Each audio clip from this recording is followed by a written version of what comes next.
them young ladies and that young man or two, they're quite a blessing, I tell you what. Have you ever heard that saying, money can't buy happiness, but I'd like to give it a shot? There's country songs, hey, pretty girl. Take care. Kisses. Mwah. You're so sweet. She is sweet. Nope. There's Mama.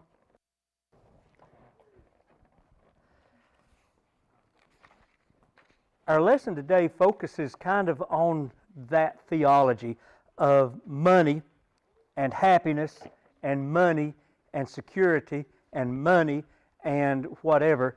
And Jesus kind of calls it out. The stories that we're going to look at today, there's two different ones, but they both take place at the temple at the time of the Passover. This was Jesus' final week, if you will. And he's making some big lessons to his disciples. Where we start off here in Luke chapter 12, we start off saying, and one of the company said unto him. Now, who was the company? If you look back in the first 12 verses there of Luke 12, there's a big company. The Bible says that they're not able to number them. They can't count them all. There's so many. And one of those people comes up to Jesus in the midst of his teachings and asks him, because he's talking really right now, he's pulled his disciples over to the side and he's talking to them about be careful of the Pharisees and Sadducees. Watch those folks because they like to have the long robes. They like to have these best seats in the synagogues and in the feast places. They want to be recognized and said hi to in the marketplace with a bow and all of the pomp and circumstance that goes with it. He said to be careful about them. See, they'd been trying to catch him in some gotcha moments, but Jesus kept turning them around on them. They failed miserably, of course, as they always did. I don't know why they kept going. But it says there in chapter 12, verse 1, that there had gathered an innumerable multitude around him, And Jesus basically was telling his disciples, don't compromise. Don't be seduced into this pridefulness that the scribes and the Pharisees and the Sadducees and the whole Sanhedrin seem to have fallen into. They're very proud of who they are. They're very proud of what they have done. They're very proud of their status and their position. And Jesus was telling his disciples, don't fall for that. Don't get sucked into that prideful thing. He said to them, don't be afraid. He said, they're going to call you in front of the Sanhedrin. You're going to go on trial. He said, but don't be afraid of them that can kill your body. Rather be afraid, fear the one who can kill your body and then cast your soul into hell. That's the one that you need to be respecting. That's the one who you need to fear. That's the one who you need to try to please and to make proud of you. And he picks up right here in 13, as soon as he had told his disciples, fear the one who can throw you into hell. Somebody out of the crowd, and it just comes up to him and says, Master, speak to my brother that he divide the inheritance with me. And he said unto him, Man, who made me a judge or divider over you? And he said unto them, Take heed and beware of covetousness, for a man's life consisteth not in the abundance of things which he possesseth.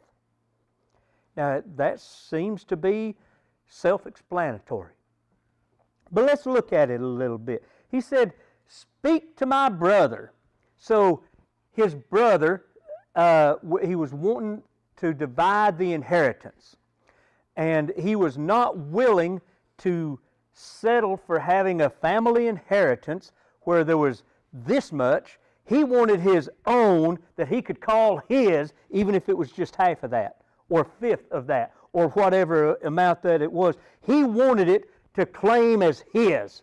I want it to be mine. And Jesus told him, in verse 14, he refused to engage in that. He said, look, I'm trying to tell my disciples not to get sucked into feeling all proud like the Pharisees and Sadducees do, and you're asking me to settle a legal dispute. And he would not get into that. He just said, nope, not going to do it. He refused to engage. He was not willing to move his focus from eternal security to family law. He was staying on his task. He had not been called to be a judge. He had not sent to this earth to judge legal matters in civil court. He was focused on the eternal. And that's where he wanted his disciples focused on the eternal. Don't get sucked in to the mundane junk going on around you, he said. Focus on that which is eternal and that which is secure. If you'll think back to Moses, when Moses was in charge of the people, did he not find it best to appoint folks to take care of the stuff so that he could focus on taking God's word and delivering it to the people? The same way with the disciples. They appointed people to focus on the stuff so that they could focus on ministry. So anyway, that's where Jesus was trying to keep his disciples focused on, was ministry for eternal life, okay? Verse 15, he looks back to his disciples. He basically told that man, he said, stop it. Go away and leave me alone. But then he told his disciples, and he said unto them, take heed, beware of covetousness. Take heed, beware, be alert, look for it. Be mindful of your covetousness. Be mindful that you don't get to wanting what somebody else has got.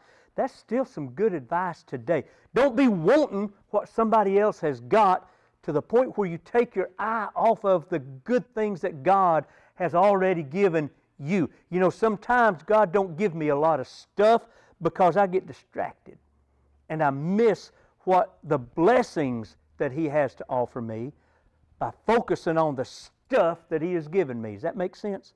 If you take your mind off of the blessings, which are oftentimes intangible, they're not things that you can handle, and you start looking at stuff, at possessions, at things, you can get distracted. And Jesus was telling his disciples, don't do that.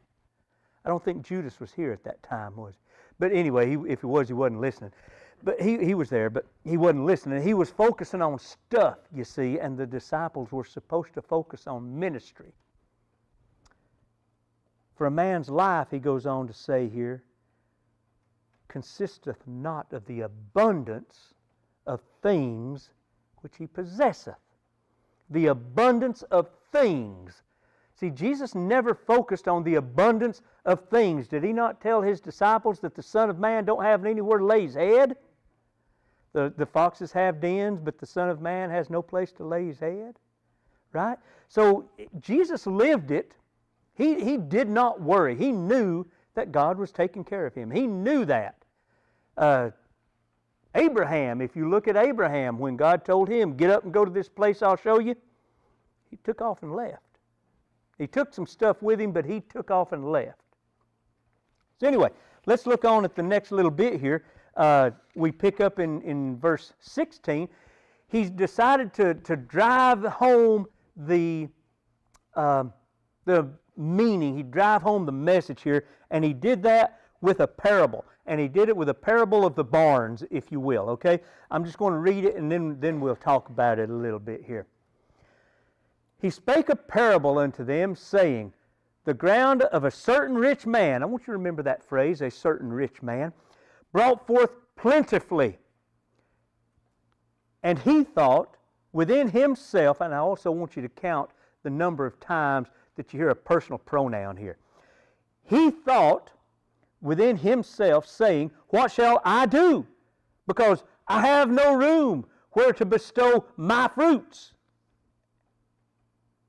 Do you catch what's going on here? He's very proud of himself and all that he has accomplished. He didn't He didn't look at it as anything that anybody or any deity had done other than him. I did this. I did this. I don't owe thanks to nobody but me because it was my hard work. He was a rich man already. My hard work, and I have all these crops. Okay, moving on. He said, this will I do. I will pull down my barns and build greater. And there will I bestow all my fruits and my goods, and I will say to my soul, Soul, thou hast much goods laid up for many years. Take thine ease, eat, drink, and be merry. You see what's going on here? He has claimed God's blessings as something that he did himself. We can't do that and get by with it. He was already rich, and he was thinking only of himself. And he was thinking of a mindset of myself. All right? 9 times he mentioned me, my, I, mine. 9 times. He was very self-centered, very self-focused. And all of his storage that he had amassed over the time of his wealth wasn't big enough.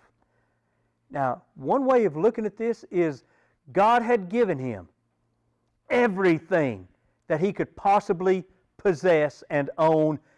All of the things that he had built to store his goods in was full. Now, what could he do now? All my bins are full. Well, he could have given it to somebody, couldn't he? He could have taken it to the church. He could have made an offering out of it. He could have done so many things with it to help the community. But he didn't want to help the community, you see. He was focused on himself. And if they would have worked as hard as he worked, well, they could have had stuff too.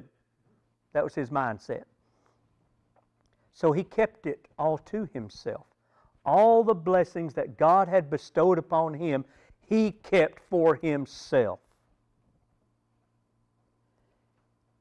Not only, and you know, it strikes me as odd as well. He said he's going to tear his barns down and build bigger ones.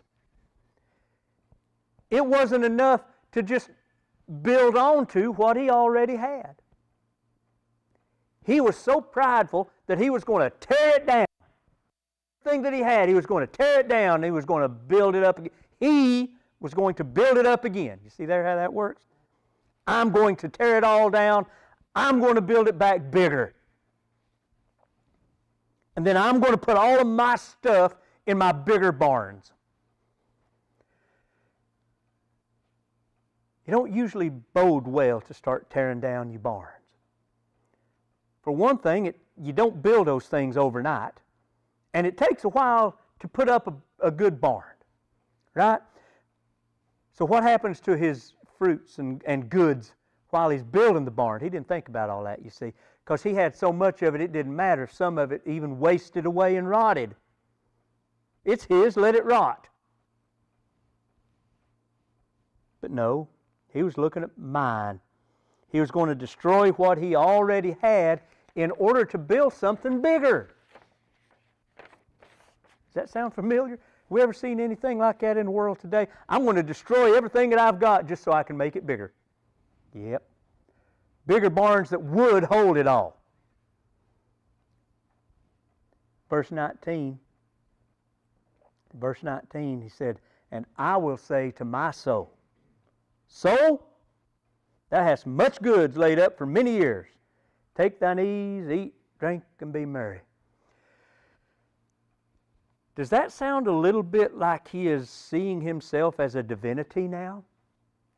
Not only is he talking about possessions, he's talking about his eternal soul now. He's going to tell his own soul, I've took care of you. I've provided for you. Soul, everything that is you is your soul. You know, everything that makes you who you are, you look at that as your soul. You know, you've got this body, this tabernacle that we stay in for a little while, but this isn't who you are. This isn't who I was 30 years ago. if I'm still around in 30 years, this is going to be different again. So that's not who I am. I am is my soul, my inner part, the thing that don't change, the thing that lives on forever, the thing that doesn't decay in the ground, the thing that continues on. And he's talking to his soul like he's got something to do with it. And he's got it confused because he's telling his soul, don't worry, you're good as long as I live. Which isn't the whole anything of what he should be thinking. That's God's realm, right? So I like what happens next. God shows up. How you doing, brother? Good to see you. God shows up in verse 20, but God said unto him, thou fool, this night shalt thy soul be required of thee. God come took his soul back. He goes on to say, then whose shall those things be which thou hast provided? Almost like God's getting a little sassy with him, wasn't it? Who's going to get those things that you provided? I done took your soul back. That was mine to take anyway. You didn't own that soul. That's mine. But who gets all this stuff now? Thou fool, this night thy soul shall be required of thee. Then whose shall those things be which thou hast provided? Now here comes the lesson in verse 21. It says, so is he that layeth up treasure for himself and is not rich towards God. I'm reminded, Luke chapter 16, which isn't part of our, but Luke 16, 19 to 31, you might recall that as the parable of the rich man and Lazarus. And I get to wondering, as I sometimes do, my mind gets to wondering, what if this guy that he's talking about right now is the same rich man who Lazarus was laying at his door? Who's to say it ain't? Who's to say that?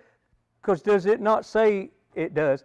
In Luke 16, Luke chapter 16, verse 19, there was a certain rich man. Isn't that what it says? Look at it for me there. There's a certain rich man. A certain rich man. Clothed in purple. Now what did it say over here? Found of who? A certain rich man. Who's to say? Please don't hear me say that was unequivocally the same one. Doesn't have to be the same one, okay? It doesn't. However, who's to say that it wasn't a certain rich man? And if that was the certain rich man, you could answer verse 20. God said unto him, Thy fool, this night shall thy soul be required of thee. Then whose shall those things be? The 5 brothers got all of his stuff. The 5 brothers from chapter 16, right? So I don't know. I see things sometimes that just, you missed that, didn't you? Luke chapter 16 talks about the rich man and Lazarus. I wonder if that's the same rich man he's talking about right here.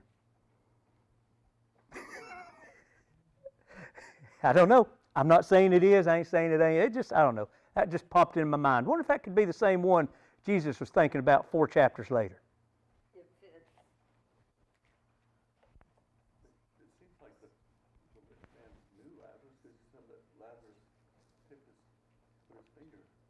Yeah, he wanted Lazarus to come and put his finger in water and cool his tongue.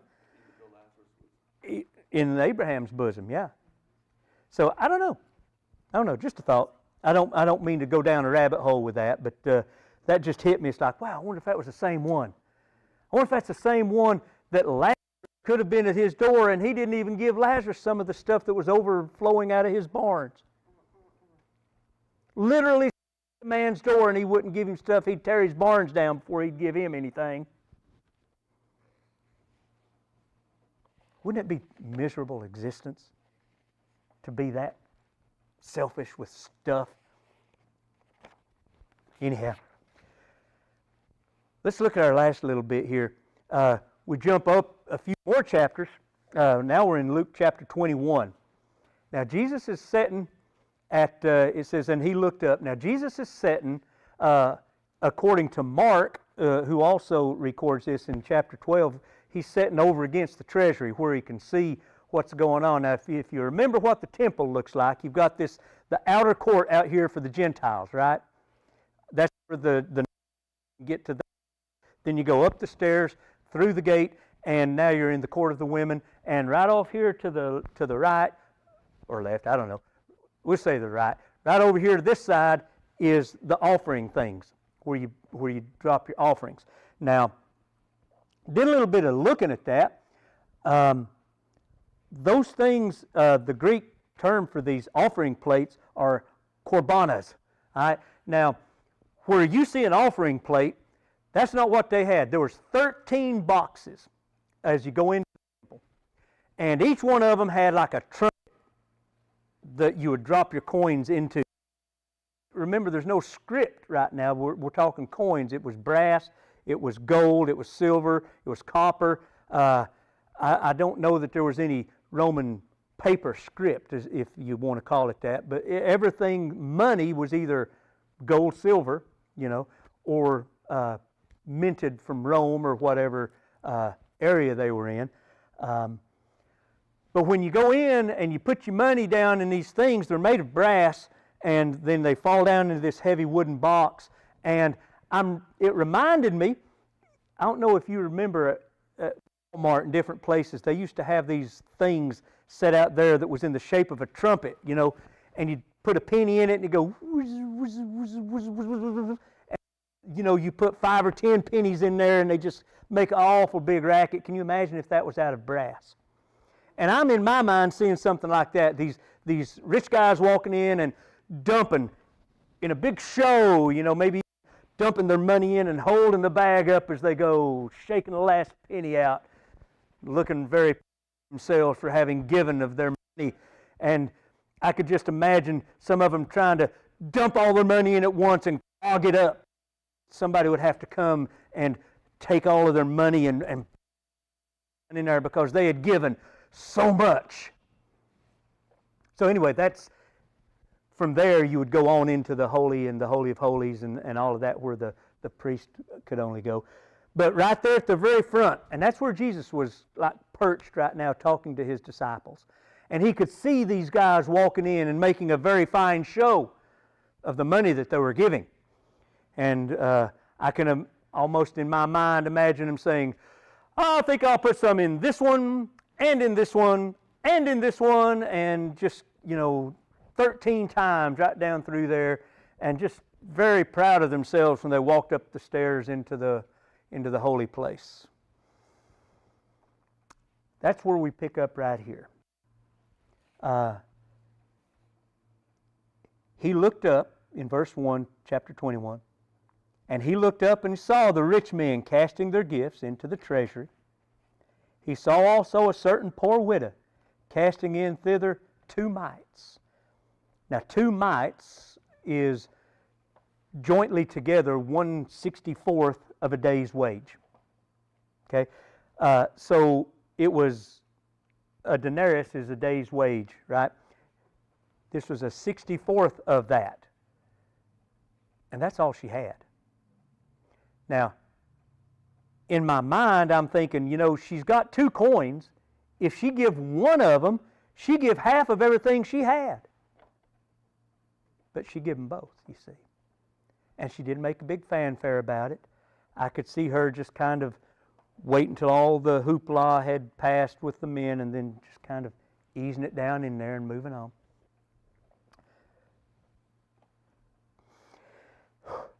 But Jesus saw her, you see. Jesus saw her. And come on in, guys.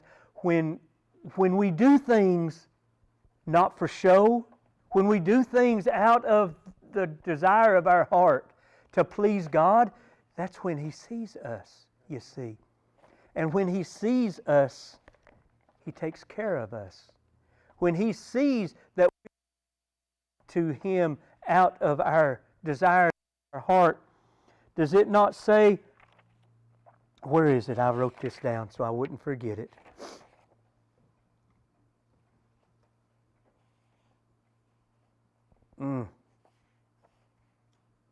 Well, where it talks about how when you give, here it is, Luke chapter 6:38.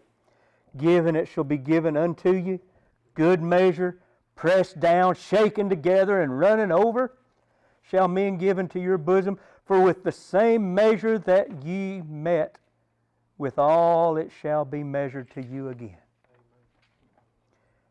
See, when God sees us doing that little bit, when we give it all to God, He sees that.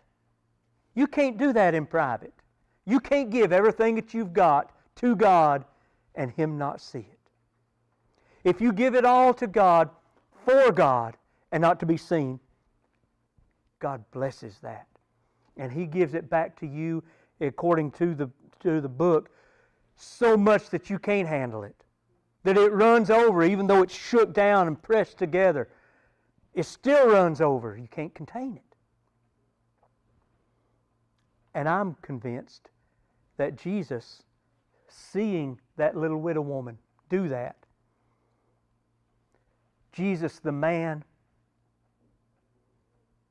and God the Father took care of that little woman. I think that there was, like we had seen in the past with the old prophet taking care of the widow, right? Even Jesus mentioned the widows, and He had a special place in His heart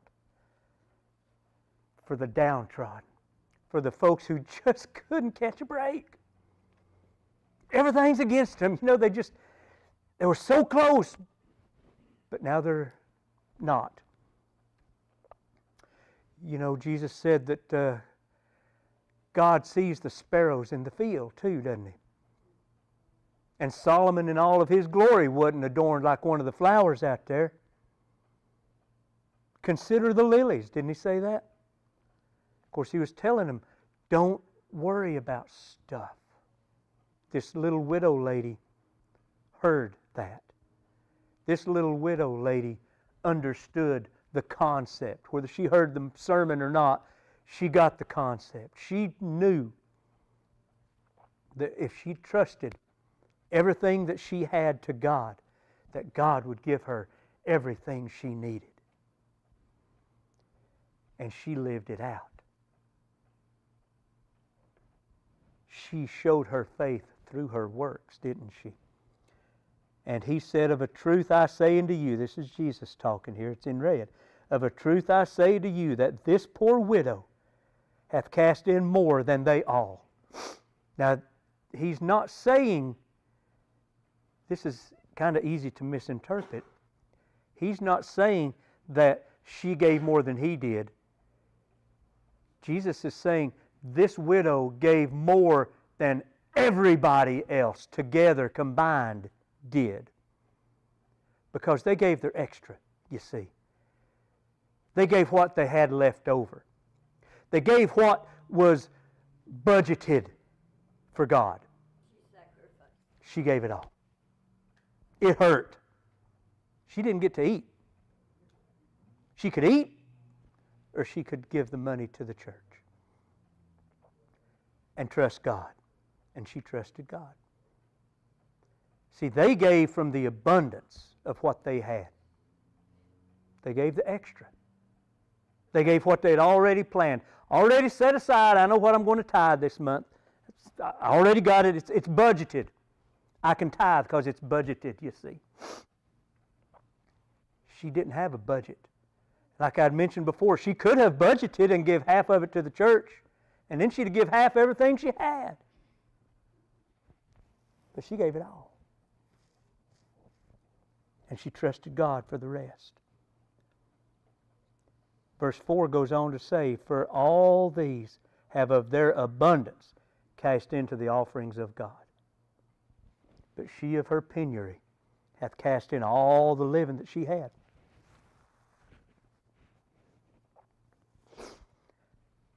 That old rich man who tore down his barns who wanted to tear down his barns to build bigger ones. He could have taken care of her for the rest of her life too, couldn't he? But he was self-focused. The old rich man and Lazarus, he could have took care of the widow women, but he was self-focused.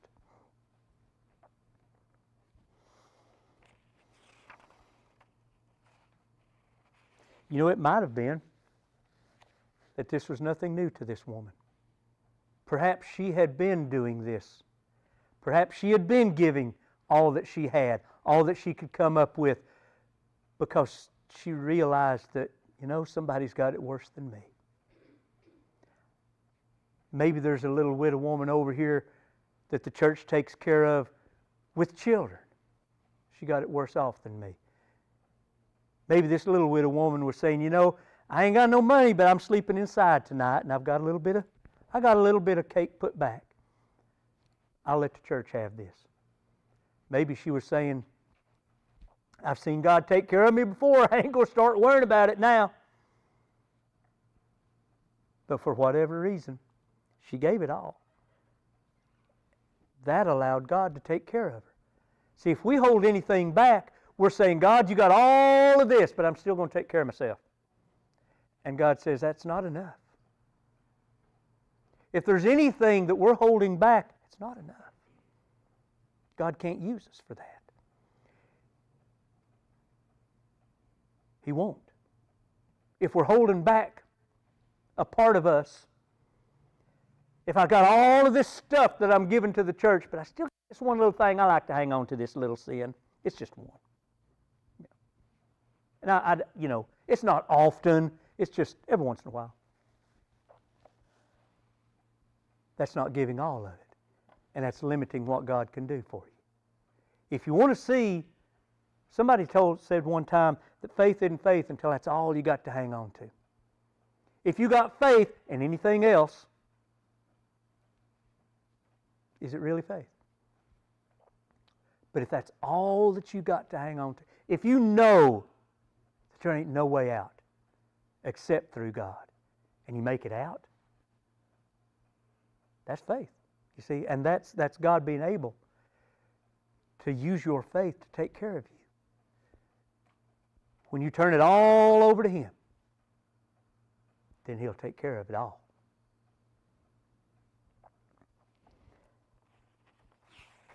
Let's see if I had anything else. That's all I had written down. Did anybody have anything? I got done a little bit early today. Is there anybody? Would read Revelation 3:17 and 18.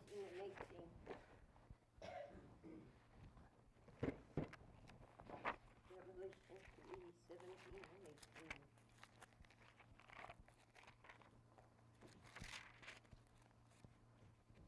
Come on, fingers. It says, because thou sayest, I am rich, and increased with goods, and have need of nothing, and knowest not that thou art wretched, and miserable, and poor, and blind, and naked.